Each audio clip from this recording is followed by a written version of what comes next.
that they found this big stone city in the middle of I'm pretty sure it's Brazil's jungle. And so this was completely forgotten until Percy's wife found this. So when he first went down to the Amazon, he was only there on a mapping expedition on behalf of Great Britain, he was probably a spy. I'm guessing that's what was actually happening there, because he was a spy when he was in the military.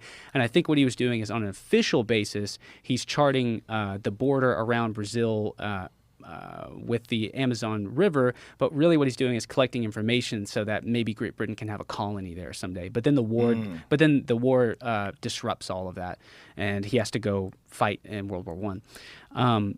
Which is funny because it's the same thing the Nazis were doing in the 1930s. But anyways, so while he's there on his first expedition, he doesn't initially, I think he's interested in these ideas of ancient history, but it's when he's there and he's off in the jungle, he's finding all these artifacts on the ground, and he's like, the way that the pottery, there's clay pottery, and then there's stone vessels and eating utensils that he was finding, really elegant little statues and things.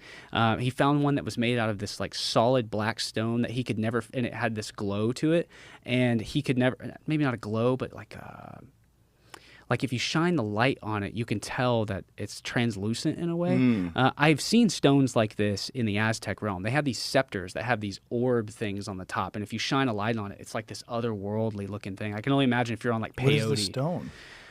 I don't know, and it's missing now. It's lost. It went missing with him or somewhere in his expeditions that doesn't exist anymore. But there's an illustration of it in Exploration Fawcett that you could find.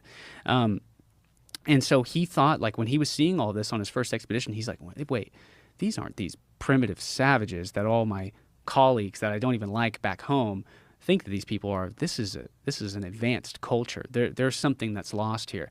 And so Percy didn't know if it was a fallen civilization that lived in the Amazon or whether it was still out there somewhere. And he was trying to find either the ruins of it or the living city, right? So he didn't really know if it was fallen or not.